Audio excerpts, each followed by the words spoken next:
नमस्ते बच्चों, जय हिंद, वंदे मातरम। मैं धनपाल देथलिया और आपका एक बार फिर से स्वागत है मैजिक मैथ्स के इस अमेजिंग सेशन में। और जैसा कि आपने थंबनेल में देखा, आज हमारी परसेंटेज की 16th क्लास है। 15 क्लास हम इससे पहले कर चुके हैं, जिसमें हमने बेसिक परसेंटेज का बेसिक के साथ परसेंटेज के बेसिक्स क्वेश्चंस और कुछ एडवांस लेवल के क्वेश्चन, जैसे जैसे हमारी क्लास आगे बढ़ती जा रही है वैसे वैसे हमारे क्वेश्चन की लेवल थोड़ी थोड़ी हम अब करते जा रहे हैं। तो अगर आपने पिछली वाली क्लासेस नहीं देखी है तो उस क्लासेस को देखो, तभी आपको ये आगे वाली क्लास समझ में आएगी। उनके कॉन्सेप्ट आपको समझ में नहीं आएंगे अगर आप डायरेक्ट इस क्लास में आए हैं तो। ठीक है, तो जो इससे लेके 1 से लेके 15 तक की जितनी भी क्लास बनी है वो सारी क्लासेस आपको इस वीडियो के डिस्क्रिप्शन में मिल जाएंगी। सारा का लिंक एक सीक्वेंस में दिया हुआ है क्लास वाइज, तो आप वहां से जाके देख सकते हो। तो एक तरफ से आपको पढ़ोगे तो एक सिस्टम से पढ़ने का फायदा यही होता है कि हर चीज अच्छे से समझ में आती है और लंबे टाइम तक दिमाग में रहती है। ठीक है, और रिवीजन करने से वो परमानेंट हो जाती है। तो ये कॉन्सेप्ट रहता है। ठीक है, और एक रहता है कि सीक्वेंस से हम जब कोई चैप्टर पढ़ते हैं, चाहे कोई भी किताब पढ़ते हैं, तो सीक्वेंस से क्या होता है कि जैसे पहला चैप्टर से दूसरा चैप्टर पे हम बढ़ते हैं आगे, तो क्या होता है पीछे की तरफ लिंक अप होता देता है वो। तो जब पीछे कॉन्सेप्ट हमको समझ में आते हैं तो आगे के कॉन्सेप्ट हमको अच्छे समझ में आ जाते हैं।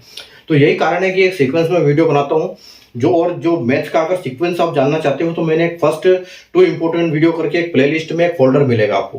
वहां जाओगे तो आपको 2 वीडियो मिलेंगे, जिसमें पहले वीडियो में तो मैंने स्ट्रेटेजी बताई है कैसे आपको पढ़ाई करना चाहिए, किस टाइम पर आपको ज्यादा याद होगा, किस टाइम पर कैसे करना चाहिए, मैनेज के टाइम को मैनेज कैसे करना है, वो सब मैंने उसमें बताया है। और जो सेकंड वीडियो है उसमें मैंने बताया है कि जो मैथ्स के 2 पार्ट होते हैं, जैसे एडवांस मैथ्स और अरिथमेटिक, तो इन दोनों जो पार्ट्स है, इनके जो चैप्टर्स है उनके सीक्वेंस क्या है, किस सीक्वेंस में हमको पढ़ने चाहिए कि ताकि हम अगला आने वाला जो चैप्टर है वो अच्छे से हम समझ पाए, अच्छे से उनके कॉन्सेप्ट हमारे दिमाग में स्टोर होते रहे। तो वो सारा सिस्टम मैंने उसमें समझाया है, तो वो दोनों वीडियो आप जरूर देख लीजिएगा।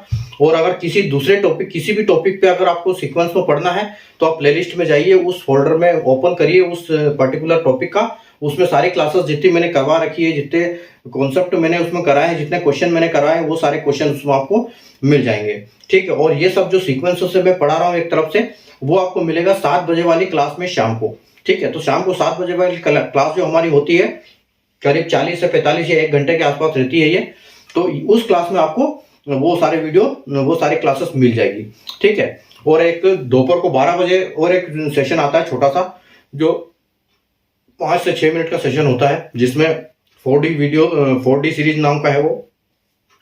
जो 4D सीरीज है यानी कि डेली डोज बाय धनपाल देथलिया, उसमें एक इंपॉर्टेंट क्वेश्चंस मैं आपके लिए डेली लेके आता हूं, जो कि प्रीवियस ईयर क्वेश्चन से वो क्वेश्चंस रहते हैं, चाहे वो question same as it is रहेंगे या फिर उनके कॉन्सेप्ट पे दूसरा क्वेश्चन रहेगा। तो वो क्वेश्चन जो मैं आपके लिए लेके आता हूँ वो इंपॉर्टेंट क्वेश्चन है। दोपहर को 12 बजे आपको मिलेगा मैजिक मैथ्स ट्रिक्स के यूट्यूब चैनल पर, जो कि आप अगर रेगुलर उस पर रहते हो तो आपके मैथ्स जो है स्किल्स अच्छे हो जाएगी, क्योंकि डेली अलग अलग टॉपिक्स के वीडियो में वहां पे लेके आता हूँ दोपहर को 12 बजे। तो आप वो बिल्कुल सीरीज को देखना मत छोड़िए, उसको बिल्कुल आप रेगुलर देखिए। और अगर आपने चैनल को सब्सक्राइब नहीं किया तो चैनल को सब्सक्राइब कर लीजिए, सेशन को लाइक कर दीजिए, शेयर कर दीजिए। चैनल को सब्सक्राइब करने का कारण यह है कि जो मैं इंपॉर्टेंट क्लास बनाता हूँ, या शाम की क्लास हो चाहे वो दोपहर का 4D सीरीज का वीडियो हो, उसका नोटिफिकेशन आपको तभी मिलेगा एट टाइम पर जब आप चैनल को सब्सक्राइब करके बेल नोटिफिकेशन को ऑल पे क्लिक करके अपने पास रखोगे, अपने आईडी पे, अपने यूट्यूब में, तभी आपको वो चीज, उसका नोटिफिकेशन आपको टाइम से मिलेगा। नहीं तो कुछ घंटे बाद मिलता है, सब्सक्राइब नहीं करते हैं तो आपको नोटिफिकेशन मिलता ही नहीं है। ठीक है, तो ये कारण रहता है। तो इसलिए आप नोटिफिकेशन बेल, चैनल को सब्सक्राइब करके बेल आइकन पर प्रेस करके रखिए, ताकि आपको सबसे पहले नोटिफिकेशन मिले। ठीक है, तो ये हो गई अपनी शाम की क्लास की बात, 4D सीरीज की बात हो गई, इंपॉर्टेंट क्वेश्चन की फर्स्ट 2 इंपॉर्टेंट वीडियोस की बात हो गई।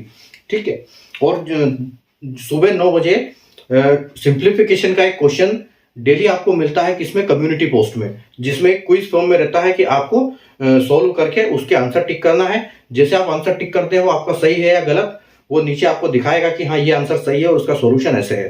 तो वो मैंने सब बना के रखा है, जैसे आप उसको क्लिक करोगे तो उसको भी आप डेली सॉल्व करिए, ताकि आपसे उसको भी कॉन्सेप्ट आपको अच्छे क्लियर होंगे उससे। ठीक है, अब हम बिना देर किए हमारे क्वेश्चन पे आते हैं। अगर देखो परसेंटेज के क्वेश्चन की बात करें तो आज हमारी 16वीं क्लास है और 15 क्लास हम इससे पहले कर चुके हैं। और 15 क्लास में जो क्वेश्चन करवाए मैंने 87 क्वेश्चन तक करवाए हैं। जैसे आप बोर्ड पे देख सकते हो कि आज हमारा 88 क्वेश्चन है, तो 88 से आगे आज हम आगे चलेंगे और 87 क्वेश्चन तक पढ़ना है आपको, तो पिछली क्लास में जाइए जो कि जिनके लिंक डिस्क्रिप्शन में ऑलरेडी मैंने दे रखा है। ठीक है, तो आप वहां से सीख सकते हो, बाकी क्वेश्चन देख सकते हो कॉन्सेप्ट। और नहीं देखे तो आपके लिए वो देखना ज्यादा जरूरी है कि ये इस सेशन को, क्योंकि पहले वो देखोगे ज्यादा समझ में आएगा, तब इस क्वेश्चन को आप हल कर पाओगे। ठीक है, तो आइए अब हम स्टार्ट करते हैं हमारा आज का क्वेश्चन।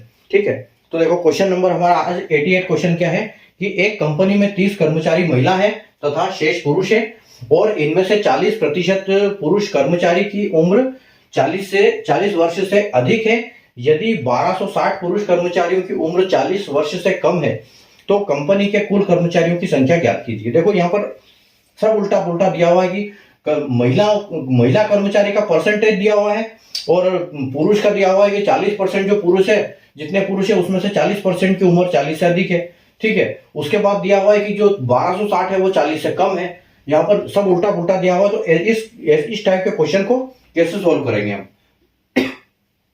क्या है कि in a company 30% employees are female and rest are males, यानी कि मेल फीमेल के बारे में दिया हुआ है और मेल के बारे में बताया नहीं है। और वहां बोल रहे हैं कि 40% मेल 40 इयर्स ऑफ एज के अबव है। ठीक है, और जो यहाँ पर बोल रहे हैं कि 1260 जो है वो 40 से कम है, तो यहाँ फिगर दिया है वो 12 से कम का दिया हुआ है। तो इस टाइप के जब क्वेश्चन आते हैं तो देखो हम कैसे सोल्व करते हैं।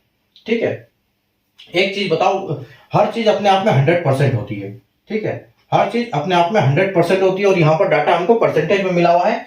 तो इसको सोल्व कैसे करेंगे? देखो हम ये मानेंगे कि 100% जो ये पुरुष है। ठीक है, 100% जो एम्प्लॉय है एक कंपनी में, उसमें से जो 30% है वो महिलाएं हैं। ठीक है, इसमें 30% जो है वो क्या है, वो फीमेल है। और ये दिया हुआ है हमको, तो ये क्या हो जाएगा, जो मेल है वो ऑटोमेटिक कितना हो जाएगा, वो 70 हो जाएगा, क्योंकि 100 में से अगर 3 जाएगा तो 70 बचेगा। ठीक है, अगर फीमेल 30 है तो 70 ऑटोमेटिक पुरुष हो जाएंगे। अब देखो पुरुष को क्या बोला है कि पुरुष इनमें से 40% पुरुष कर्मचारी 40 अधिक से कम है। मतलब इसमें भी आपके 2 डायग्राम बन जाएंगे नीचे। ठीक है, 2 डायग्राम बनेंगे और इसमें क्या बनेंगे, एक तो आपका है +40, ठीक है, और एक है -40। ठीक है, एक 40 से अधिक है और एक 40 से कम है। ठीक है, उसके बाद देखो क्या बोला है कि 40 वर्ष से पुरुष जो है 40% पुरुष। अब देखो 40% वो इसका 40% नहीं है, वो इस 70 का परसेंट है। तो इस 70 को हमको 100 मानना पड़ेगा। तो अगर हम 70 को 100 मानते हैं, अगर 70 हमारा 100 है तो हमारा क्या बोला है कि 40% पुरुष की वर्ष जो 40 से अधिक है, यानी कि ये इसकी बात कर रहा है। ठीक है, तो इंटू 40%। तो अगर 70 को 100 मानेंगे तो 40 किसको मानेंगे, तो यहां से हम इसका परसेंटेज निकाल लेंगे। ठीक है, तो यहाँ क्या हो गया 7 चौक 28, यानी कि ये बात कर रहा है कि जो 28% पुरुष है। अब ये 28% किसका आ गया, ये इसका हो गया 28%। अगर इसका 40 है तो इसका 100% हो जाएगा। ठीक है, इसका 28% हो जाएगा। तो अगर इसका मतलब इसका 28%, 40 का 18% हो जाएगा, 70 का 40% कितना हो जाएगा 18। तो अगर 28% इधर है तो यहां पर कितने हो जाएंगे 70 में से। ठीक है, तो यहां पर हो जाएंगे 60%। तो 70 का 60% कितना होगा, अगर ये 40 है, ये है 40% आपका, ये 40% है, तो हमको इसका निकालना पड़ेगा 60%। ठीक है, तो 60% अगर हम निकालेंगे तो देखो क्या आएगा यहाँ पर, तो यहाँ पर 4 की जगह पे सिर्फ 6 आ जाएगा, बाकी सेम है। तो 4 की जगह पे अगर 6 आ जाएगा तो यह क्या होगा 7 6 42 हो जाएगा। तो ये 42 आ जाएगा यहाँ पर, तो ये 42% आ जाएगा। ठीक है, ये 42% किसका है, इसका 60% 42 होता है। ठीक है, और इसका 40% 28 होता है। अब देखो, अब यहां पर हम क्या करेंगे कि यहां पर हमारा डाटा पूरा आ गया हमारे पास। अब हमको बोला क्या है कि 1260 पुरुष जो है कर्मचारियों की संख्या 40 से कम है। तो 40 से कम का जो अगर हम इसकी बात करें तो ये कितना है 42। तो देखो हम क्या करेंगे 1260 अगर 42 है, ठीक है, कम है तो 1260 यानी कि 42 है, तो 100% कितना, अब ये 100% क्या आ जाए, क्योंकि ये जो 42 है ये किसका है, ये इसका फिगर है, इससे यहां पर डायरेक्ट 42 आ रहा है ये। ठीक है, तो अगर 1260 42 है तो 100% क्या, ठीक है। तो ये यहाँ पर ये डाटा निकल जाएगा। तो देखो इसको ये कैसे निकलेगा, 42 और 42 कितना होता है 80 और 84, ठीक है। और 84 में अगर हम 42 जोड़ते हैं तो कितना होता है, तो 84 में 2 जोड़े तो 86 होगा और 40 यानी कि ये जो है हमारा ये 3 बार में जाएगा, ठीक है। ये हमारा 3 बार में जाएगा तो हमको क्या आ जाएगा यहाँ पर 30 आ जाएगा, ठीक है। यानी कि 42 जो है 1260 में 30 बार आएगा और हमको यहाँ पर इसको मल्टीप्लाई करना है तो 3 और 000, ठीक है। यानी कि आपका आंसर क्या आ जाएगा 3000, जो कि ऑप्शन ए जो है बिल्कुल करेक्ट हो जाएगा, ठीक है। तो 30% कर्मचारी महिला है, तो 100 में से 30 कर्मचारी महिला है तो बाकी जो बचे वो 70 पुरुष है, ठीक है। यहाँ तक का डाटा क्लियर।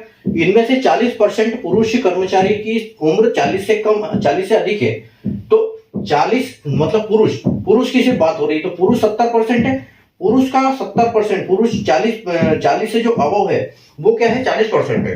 तो अगर इसका 40 होगा लेकिन इसका क्या होगा ये 28 होगा, 100 का 28 आ जाएगा, ठीक है। और अगर इधर 28 आएगा तो इधर कितना आएगा, क्योंकि हमने इसको 100% माना है, ये 40 है तो ये 60 है, तो ठीक है। ये 28 आएगा तो 60% कितना होगा 42, ये 42 100 के हिसाब से होगा। तो यहाँ पर दिया क्या है कि 1260 जो पुरुष है वो कर्मचारियों की उम्र 40 से कम है, यानी कि इसकी बात कर रहा है 42 की। तो और 1260 दिया हुआ है तो उसको डिवाइड करेंगे 42 से और मल्टीप्लाई करेंगे 100 से। 42 से ये 1260 30 बार जाएगा और 100 से मल्टीप्लाई होगा तो 3000 आपका आंसर आ जाएगा, ठीक है। उम्मीद है आपको कॉन्सेप्ट समझ में आ गया होगा। हम चलते हैं अभी अगले क्वेश्चन की तरफ। क्वेश्चन नंबर 89 पे चलेंगे हम।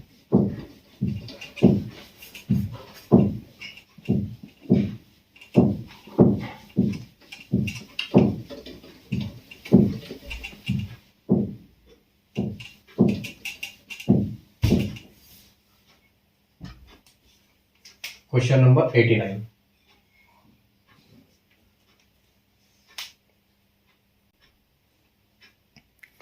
देखो क्वेश्चन नंबर 89 क्या है, एक व्यक्ति अपनी संपत्ति का 25% भाग एक धर्मदाय संस्था को दान करता है। शेष राशि का 33 सहित 1/3% अपनी पत्नी को देता है और बाकी धनराशि वह अपने 2 बेटों और 2 बेटियों में बराबर बांट देता है। उसके हर बेटा या बेटी को 12,50,000 रुपए मिलते हैं। उस आदमी की कुल संपत्ति लाख रुपए में क्या थी, ठीक है। A man donates 25% of his wealth to a charity, 33 1/3% of remaining wealth to his wife, the rest wealth he divided equally among his 2 sons and 2 daughters. Each son and daughter of the man gets 12,50,000 as their share. What was the man's wealth in rupees lakh? ठीक है। देखो तो एक आदमी है, ठीक है। अब अपने जैसा कि मैंने पहले बताया कि हर अपने आप में हर चीज अपने आप में 100% होती है। यहाँ पर अपने जो परसेंटेज में शेयर दिए हुए हैं तो सबसे पहले तो 100% आदमी की वेल्थ को हम मानेंगे, ठीक है। 100% उस आदमी की वेल्थ थी और उसने क्या किया 25% एक धर्मदायी संस्था को डोनेट कर दिया, ठीक है। यानी कि उसने क्या किया 25% डोनेट कर दिया, ठीक है। 25 डोनेट कर दिया तो उसके पास अभी कितने पैसे बच रहे हैं, उसके पास बच रहे हैं अभी 75%, ठीक है। यानी 75 रुपीज उससे 75% उसके पास बच रहे हैं। अब अगर 75 का क्या बोल रहा है कि शेष राशि का इस राशि का शेष राशि ये है, शेष राशि का 33 सहित 1/3, ठीक है। तो 33 सहित 1/3 का मतलब होता है 1/3। मतलब अगर इसके 2 टुकड़े करेंगे तो उसने क्या किया 1 टुकड़ा। अगर 3 टुकड़ों में से 1 टुकड़े की ये बात कर रहा है तो वो उसने किसको दिया है, वो अपनी पत्नी को देता है, ठीक है। तो उसकी वाइफ को कितना मिलेगा इसमें से, अगर 75 के हम 3 टुकड़े करते हैं तो उसको मिलेगा 25%, ठीक है। और अगर वैसे बात करें तो 33 1/3 है, ठीक है। 33 सहित 1/3% है। उसने ये किसको दिया है, ये वाइफ को दिया है, ठीक है। और इसको हम बोल सकते हैं 1/3। तो देखो तो 25 उसने दे दिया। अब उसके पास बचा क्या है, अब उसके पास जो बचा है वो बचा है कितना, 100 में से 25 इधर चला गया, 75 बचा, 75 में से 25 इधर चला गया तो यहां पर बचा 50%, ठीक है। 50% बचा। अब 50% को उसने क्या किया, उसके 4 बेटे और 4 बेटी को दे दिया, ठीक है। 1 2 3 4, ठीक है। तो उसके 2 सन है और 2 डॉटर है, ठीक है। तो समझ लो कि ये सन और ये डॉटर और ये डॉटर, ठीक है। ये उसने बांट दिए सबको, कितना कितना, इसमें से उसने इक्वल टुकड़े किए, इक्वल 50% के उसने बराबर हिस्से किए और चारों में बांट दिया। तो यानी कि एक का हिस्सा कितना है, एक का हिस्सा आएगा 2.5, ठीक है। 12.5 ये आएगा 12.5% और ये आएगा 12.5%, ठीक है। ये लॉजिक है पूरा, ये अपना लॉजिक है पूरा। 100 में से 75 इधर दे दिया, 100 में से 25 इधर दे दिया तो 75 बचा, 75 में से 25 इधर दे दिया तो इधर 50 बचा। इस 50 को उसने 4 टुकड़े कर दिए, यानी कि 12.5 12.5 12.5 12.5, ठीक है। और क्या बोला गया है क्वेश्चन में कि उसके हर बेटा या बेटी को 12,50,000 रुपए मिलते हैं, ठीक है। तो 12,50,000, देखो हमारा आंकड़ा भी 12.5 है और उनमें उसको 12,50,000 सबको मिलता है। तो इनको सबको कितने मिलते हैं, 12,50,000, ठीक है। तो 12.50K लिख सकते हैं, ठीक है। तो सबको जो मिलते हैं वो क्या मिलते हैं, वो 12,50,000 ईच मिलते हैं।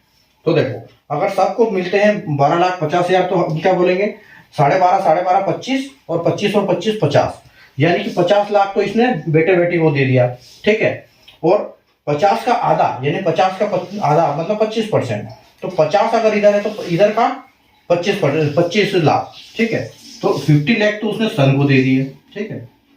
50 लाख तो उसने सन को दे दिए, ठीक है। 50 लाख किसको दे दिए, सन डॉटर को बांट दिए इक्वल शेयर में। उसके बाद 25 लाख उसने किसको दे दिए, 25 लाख उसने दे दिए वाइफ को।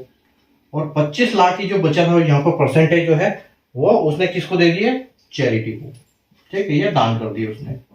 अब इसके पास कितने हैं, देखो 0 0 0 और 0 और 00, 5 और 5 10 और ये फिर 5 5 और 5 ये 10, यानी कि ये कितने हो गए। अब बोला क्या है कि उस आदमी की संपत्ति लाख रुपए में क्या है, तो हमको लाख में ये डाटा निकालना है। तो लाख में लगता है एक के आगे 5 जीरो, तो अगर आप इसको 5 जीरो काट के इसको 100 लाख लिखते हो तो कोई दिक्कत नहीं, ठीक है। तो आपका 100L जो है ऑप्शन नंबर ए वो बिल्कुल सही हो जाएगा, ठीक है। अब ये तो हो गया लॉजिक, ठीक है। ये तो हो गया लॉजिक। अब हम क्या करेंगे, अब इसको क्वेश्चन में कैसे हमको ये करना है सॉल्व, वो हम देखते हैं, ठीक है।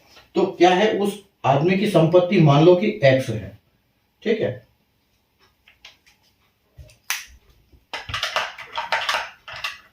उस आदमी की संपत्ति हम मानते हैं X, ठीक है।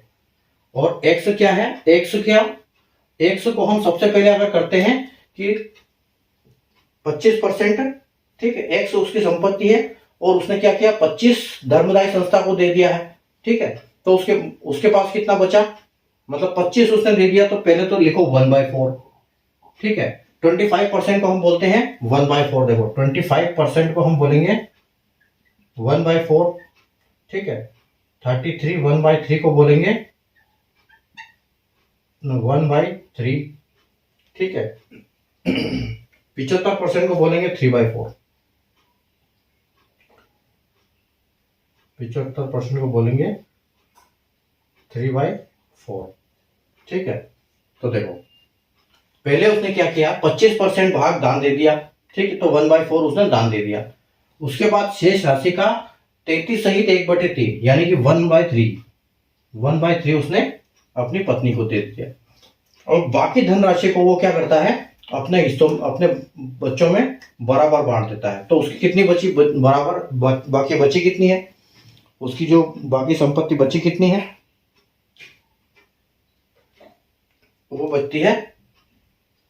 अच्छा यहां पर एक चीज हमको और ध्यान रखना है, जैसे हम ये करते हैं तो हमको ये देखना है कि बची कितनी, उसने दे दिया 1/4, ठीक है। अगर वो 1/4 देता है तो यहां पर बची कितनी है, तो बची कितनी है 3/4, ठीक है।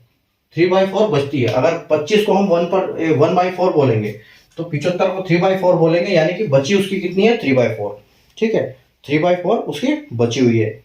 और उसके बाद वो क्या करता है, फिर उसमें से 1/3 पत्नी को देता है, तो बची कितनी 2/3, ठीक है, 2/3 बचती है। उसके बाद उसके बाद जो बचती है उसकी, वो क्या बचती है, वो दे देता है किसमें, वन। अब उसके बाद जो बची है उसके पास जो भी बचता है, पहले उसको वो 3/4 देता है, फिर 2/3, मतलब जब 25% दे देता है तो उसके पास बचता है 3/4। उसके बाद 33 पर सहित 1/3 देता है तो उसके पास बचता कितना है, 2/3। और उसके बाद जो भी उसकी चीज बचती है उसको वो क्या करता है, 4 भाग में डिवाइड करता है, क्योंकि उसके 2 बेटे और 2 बेटियां हैं। तो जो भी धनराशि बचती है उसको वो 4 पार्ट में डिवाइड करता है। तो हम यहाँ क्या लिखेंगे, यानी कि उसका 25%। ठीक है, अगर 100 को 4 भाग में करेंगे तो जो बची हुई उसको 4 करेंगे तो इंटू 1/4 करना पड़ेगा। और इसके बाद जो उसके पास जो पैसे हैं वो कितना होता है, 1/4। इसके बाद क्या होता है कि जो ये सब हो जाता है तो वो कितना पैसा बता होता है, 12,50,000, यानी 12,50,000। ठीक है, तो ये धनराशि होती है। तो ये हमारा इक्वेशन इस टाइप का बनेगा। अब इसको हमको सोल्व करना है तो हमारा आंसर आ जाएगा। तो देखो यहां पर आप देखो, ये आपका ये 3 से 3 चला जाएगा यहाँ पर, और ये 2 से ये 2 बार चला जाएगा। ठीक है, तो अब आपको ऊपर डिवाइड करने के लिए, अब ये जो चीज होती है ये डिवाइड होती है। ठीक है, जब इजिकल टू बीच में आ जाता है तो डिवाइड होती है। अब नीचे वाली चीज क्या होगी, ये दोनों इंटू होगी। तो 4 और 2 को मल्टीप्लाई करेंगे तो आपका 8 बनेगा, और 8 से इसको हम मल्टीप्लाई कर देंगे। ठीक है, जब 8 से मल्टीप्लाई करोगे तो इसको कितना होगा, ये है आपका 1,25,000। ठीक है, तो 1,00,000, अच्छा 12,50,000, तो 12,50,000 इंटू 8 करोगे तो कितना होगा, ये होगा आपका 1 करोड़। ठीक है, यानी कि 1 करोड़ में क्या बोलेंगे, 100 lakhs।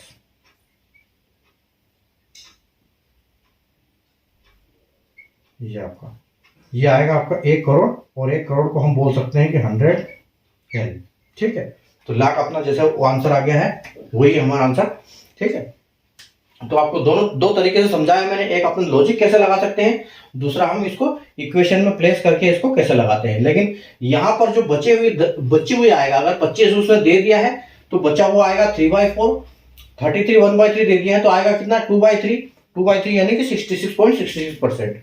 ठीक है, और उसके बाद 4 हिस्सों में किया है तो 1/4 यानी कि 25%। ठीक है, तो और उसके बाद क्या होता है, जो एक की देती है वो 12,50,000 एक को आता है। तो ऐसे हमारी इक्वेशन प्लेस होगी और ऐसे इसको सॉल्व करेंगे हम। ठीक है, उम्मीद है आपको आ गया होगा समझ में। चलते हैं क्वेश्चन नंबर 90।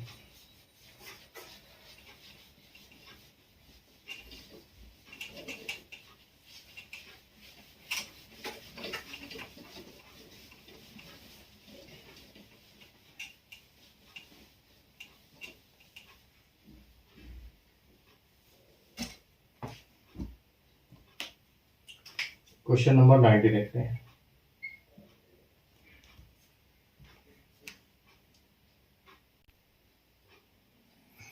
देखो क्वेश्चन नंबर 90, एक व्यक्ति अपनी आय का 2/5 भाग अपने भाई को देता है, शेष का 3/7 अपनी मां को देता है, शेष का 1/3 अपने पिता को देता है। यदि उसके पास 56,000 रुपए बच जाते हैं तो उसकी कुल आय ज्ञात करें। ठीक है, a man gives 2/5 of his salary to his brother, 3/7 of remaining gives to his mother, और 1/3 of remaining gives to his father। ठीक है, if an amount of rupees 56,000 left with him then find his monthly salary। ठीक है, देखो कैसे करेंगे। अब देखो यहाँ पर एक चीज, जैसे हमने अभी पिछले इसमें देखा था कि एक वो पैसे दे रहा है, ठीक है, तो उसके पास बैलेंस बच कितना रहा है वो हमारे काम का है। ठीक है, तो यहाँ पर देखो अपनी आय का 2/5 देता है, वो 2/5 दे देता है किसको, पहले अपने भाई को, तो उसके पास बचता कितना है, 3/5। ठीक है, 3/5 बचता है। दूसरा क्या देता है, वो 3/7 अपनी माँ को देता है, तो उसके पास कितना बचता है, 3/7 देगा तो 7 में से 3 चला जाएगा तो बचेगा कितना, 4/7 बचता है। और शेष का 1/3 अपने पिता को देता है, तो 1/3 अगर देगा तो उसके पास बचेगा कितना, 2/3। ठीक है, अब आगे आ जाओ। उसकी माना कि उसकी सैलरी जो है वो x है, x को वो क्या करता है, x में से उसके पास बचती है 3/5, उसके बाद बचती है 4/7, और उसके बाद बचती है 2/3। ठीक है, तो 3/5, 4/7 और 2/3। ठीक है, ये सब काटापीटी होने के बाद उसके पास कितनी बच जाती है? 56,000 बचती है। ठीक है, तो अब देखो कैसे करेंगे इसको। ये 3 से ये 3 गया। ठीक है, उसके बाद 7 4 जाएगा नहीं, तो अगर आप इसको काटोगे 4 से, ये ऊपर वाला डिवाइड होगा, ये वाली जो संख्या ये डिवाइड होगी और नीचे वाली जो है ये मल्टीप्लाई होगी। ठीक है, तो देखो अगर इसको 4 से काटोगे 56 को, तो ये कितना होगा? 14 चौक 56 होता है, यानी कि ये बचेगा 14,000। ठीक है, 14,000 बचेगा, और इसको और एक 2 से काट दोगे तो आपके पास ये बचेगा 7,000। ठीक है, अब देखो, अब 7,000 में आपको यहाँ इसका मल्टीप्लाई करना पड़ेगा, तो ये कितना होता है? 7 पंजे 35, तो इस 35 का इसमें मल्टीप्लाई कर दो। ठीक है, तो 35 सती 35 इंटू 7 आपको ये मल्टीप्लाई करना है, तो 35 इंटू 7 का आप मल्टीप्लाई कर दो सीधे को सट। 35 इंटू 7 पंजे 35 का 5 और 3 7 21 22 23 24, यानी कि 245 और आगे वाले 3 जीरो। ठीक है, तो उसका कितना आएगा आंसर? यहाँ पर 245,000। आपको ऑप्शन नंबर बी बिल्कुल आंसर करेक्ट हो जाएगा। ठीक है, तो अपनी आय का 2/5 देता है तो 3/5 बचता है, शेष का 3/7 देता है तो 4/7 बचता है, और शेष का 1/3 देता है तो 2/3 बचता है, और उसके बाद उसके पास बचते हैं 56,000 रुपए। तो उसकी कुल आय याद करो, x का मल्टीप्लाई होगा 3/5 में, इंटू 4/7 में, और इंटू 2/3 में। ठीक है, और ये 56,000 बच जाता है। 3 से 3 कटा, 4 से ये 56,000, 4 बार कटा तो 14,000, और 14,000 2 से कटा 7,000, और 7 पंजे 35, 35 का मल्टीप्लाई हुआ 7,000 में, तो 2,45,000 उस आदमी की सैलरी है। ठीक है, चलिए आगे बढ़ते हैं, अपन क्वेश्चन नंबर 91 देखते हैं।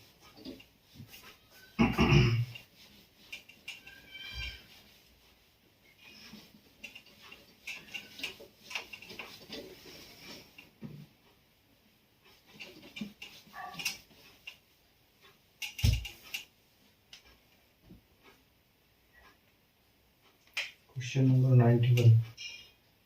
91।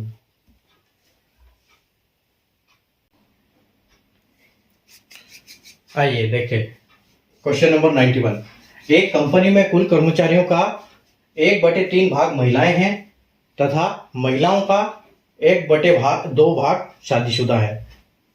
शादीशुदा महिलाओं के 1/3 भाग के बच्चे हैं। यदि पुरुषों का 3/4 भाग शादीशुदा है तथा शादीशुदा पुरुषों का 2/3 भाग के बच्चे हैं, तो कितने कर्मचारियों के बच्चे हैं? ठीक है, in a company 1/3 of total employees are female and 1/2 of females are married and 1/3 of married female have children. If 3/4 of total males are married and 2/3 of married males have children, then how much employees have children? ठीक है, देखो यहाँ पर हमारा एक ऐसे question बनेगा, ऐसे अब ये 1/3 बोल रहा है। ठीक है, तो 1/3 बोल रहा है, यानी कि 3 बच्चे हैं, 3 एम्प्लॉयज अगर हैं तो उसमें महिलाएं कितनी है? 1 महिला है और 2 पुरुष है। ठीक है, 1 महिला है 2 पुरुष है, तो हम इसको लिखेंगे F और इसको लिखेंगे M, और ये लिखेंगे टोटल। ठीक है, अब क्या बोल रहा है कि तथा महिलाओं का 1/2 भाग। अब देखो यहाँ पर आपका आंसर क्या आ जाएगा पता है? यहाँ पर आपका 0.5 हो जाएगा। तो ऐसे आपसे सोल्व जो होगा नहीं है, तो हम इसके लिए एक उपाय क्या है, जब इस टाइप का क्वेश्चन दिखे ना, तो आप जब उसको नीचे करने जाओगे तो वो पॉइंट में आ जाएगा, फ्रैक्शन फिर रूल समझ में नहीं आएगा। ठीक है, तो देखो यहाँ पर क्या दिया हुआ है कि महिलाएं जो है 1/3 है। ठीक है, 1/3 है तथा उसमें से 1/2 भाग क्या शादीशुदा है, और उसमें से 1/3 भाग बच्चे हैं। ठीक है, क्या बच्चे भी हैं। ठीक है, तो यानी कि हम इस जगह पे क्या ले सकते हैं, ऐसा कोई नंबर हमको अज्यूम करना पड़ेगा जिसे हम आसानी से सोल्व कर पाए, हमको डेसिमल का भी सामना ना करना पड़े। ठीक है, तो देखो आप ऑप्शन में भी अगर देखोगे तो आपको 18 और 12 दिख रहा है। ठीक है, तो आप अगर ऐसा नंबर लोगे तो आपको क्या होगा, बहुत आसानी होगी इसको करने में। जब ऐसी स्थिति बने तो सबसे पहले देखो कि हमको ऑप्शन में क्या दिया हुआ है। तो ऑप्शन हमारे सारे फ्रैक्शन में है, ठीक है। तो हम क्या करेंगे, देखो यहाँ पर देखो, ये ऊपर तो तीन ही एक ही आ रहा है, 1 इंटू 1 इंटू 1, लेकिन नीचे क्या आ रहा है ये कि 3 दूना 6 और 6 3 18 आ रहा है, देखो। तो ऑप्शन में भी 18 है हमारे। तो यानी कि हम क्या कर सकते हैं कि ये 18 संख्या है, इससे हम अज्यूम 18 नंबर इसको अज्यूम करके हम ये कर सकते हैं इसको सोल्व करने की कोशिश। तो अगर हम 18 की बात करें कि जो टोटल इंप्लॉय है वो क्या है, 18 है। तो 18 के देखो, 18 में फीमेल कितनी और मेल कितने, ठीक है। तो एक कंपनी में कुल कर्मचारियों का 1/3 महिलाएं हैं। तो 1/3 का मतलब होता है कि 3 में से 1। तो 3 में से 1 होगी, 18 में से कितना होगा, यानी कि 6 जो होगा वो फीमेल होगी और 12 जो होंगे वो मेल होंगे, ठीक है। यहां तक अपना डाटा क्लियर। तथा महिलाओं का 1/2 भाग शादीशुदा है, यानी कि जो महिलाएं हैं, ठीक है, महिलाओं के 2 हिस्से होंगे, ठीक है, महिलाओं के 2 हिस्से करेंगे और इसमें क्या होगा 1/2, यानी कि 50-50 आएंगे यहाँ पर। तो 3 शादीशुदा है और 3 अनमेरिड है। तो इसको हम लिखेंगे मैरिड और इसको लिखेंगे अनमेरिड, ठीक है। और उसके बाद क्या बोला, शादीशुदा महिलाओं में, यानी कि इस महिलाओं में 1/3 भाग के बच्चे हैं।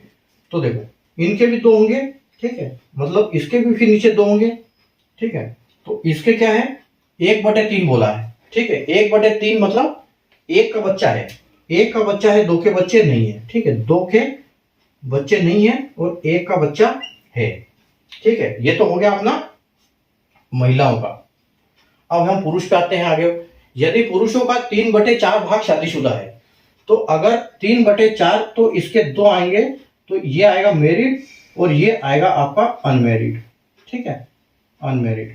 एक का मैरिड, एक का अनमैरिड। अब क्या बोल रहा है ये 3/4 भाग शादीशुदा है, तो 3/4 क्या होगा, ठीक है। तो 12 का अगर हम 3/4 करने जाएंगे तो 4 तिया 12 और 3 तिया 9, यानी कि 9 जो है उनकी वो शादीशुदा है। और अगर 9 शादीशुदा है तो 12 में से 9 जाएगा तो 3 बचेगा, मतलब 3 कुंवारे हैं, 3 अनमैरिड है, ठीक है।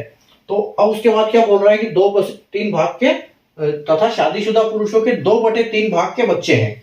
अब 2/3 भाग अगर 9 के करने जाएंगे तो देखो 9 इंटू 2/2/3, तो ये 3 से 3 कटेगा तो 3 दूना 6 हो जाएगा। तो यानी कि इसके जो है ना बच्चे, इनके 6 के बच्चे हैं इसमें और 3 के बच्चे नहीं है, 3 के बच्चे नहीं है और 6 के बच्चे हैं। अब क्वेश्चन में हमसे क्या पूछा है, क्वेश्चन में पूछा है कि तो कितने कर्मचारियों के बच्चे हैं। तो देखो बच्चे कितने कर्मचारियों के हैं, वो सिर्फ इतने के हैं। अगर महिलाओं में बात करें तो 1 का, और अगर इसमें बात करें तो कितना 6 का, यानी 7 के टोटल बच्चे हैं। तो हम क्या बोल सकते हैं कि टोटल कर्मचारियों में से 7 के बच्चे हैं 18 में से। तो हम लिख सकते हैं कि 7/18, 7/18, ठीक है। तो 7/18 आपका कौन सा आंसर है, आपको ऑप्शन बी जो है वो बिल्कुल करेक्ट हो जाएगा यहाँ से। तो जब ऐसी स्थिति बने तो आपको उसको सोल्व करने से पहले ऑप्शन पर नजर मारो। अगर आपका ऑप्शन फ्रैक्शन में है तो आप उसको फटाफट ऐसे करो, उसी से मल्टीप्लाई करके आप ये एक नंबर निकालो, एज्यूम कर लो कि कौन सा नंबर से हमारा आंसर सही हो जाएगा। ये आंसर में दिया भी था ऑप्शन में 18। तो 18 में से कुल कर्मचारी 18 का 1/3 महिलाएं, तो यानी कि 6 महिलाएं हैं, 12 पुरुष है। महिलाओं का 1/2 भाग शादीशुदा, यानी कि 6 में से 1/2 होता है 50%, तो यानी कि दोनों आधे शादीशुदा है, आधे अनमेरिड है। शादीशुदा महिलाओं के 1/3 बच्चे हैं, तो 3 महिलाएं शादीशुदा हैं, तो 1 के बच्चा है, 1 के बच्चे नहीं है। उसके बाद पुरुषों का 3/4, तो पुरुष कितने हैं 12, तो 12 का 3/4 होता है 9, और जो बचते हैं वो अनमेरिड है। और जो इन 9 में 2/3 के बच्चे हैं, यानी कि 6 के बच्चे हैं, 3 के बच्चे नहीं है। तो टोटल हमसे पूछा है कि बच्चे कितने के हैं, तो 1 का महिलाओं में है और 6 के पुरुषों में है। टोटल 7 बच्चे हैं और नीचे आपका टोटल आएगा जो कि 18 है, ठीक है। तो उम्मीद है आपको कॉन्सेप्ट समझ में आ गया होगा कैसे इसको सोल्व करना है। तो आज की क्लास में हम इतना ही रखेंगे, ठीक है। अगली क्लास हम वापस करेंगे कल। तो अभी 91 क्वेश्चन हमारे हो चुके हैं और आज हमारी जो क्लास थी वो 16 थी। कल हम 17th क्लास करेंगे परसेंटेज की, ठीक है। और 92 से क्वेश्चन हम आगे वहां से सोल्व करेंगे, ठीक है। और अच्छे अच्छे इनसे क्वेश्चन करेंगे। तो अगर आपने पहले वाली क्लास नहीं देखी तो पहले वाली क्लास देख लीजिएगा, ताकि आपको अच्छे से सारे कॉन्सेप्ट समझ में आए। और चैनल को सब्सक्राइब कर लीजिए और सेशन को लाइक शेयर कर देना अगर आपको अच्छा लगा है तो। ठीक है, तो मिलते हैं अपन कल वापस इस सेम क्लास में, परसेंटेज की 17th क्लास। ठीक है, तो तब तक के लिए आप प्रैक्टिस करते रहिए, मेहनत करते रहिए। Take care, good night, bye.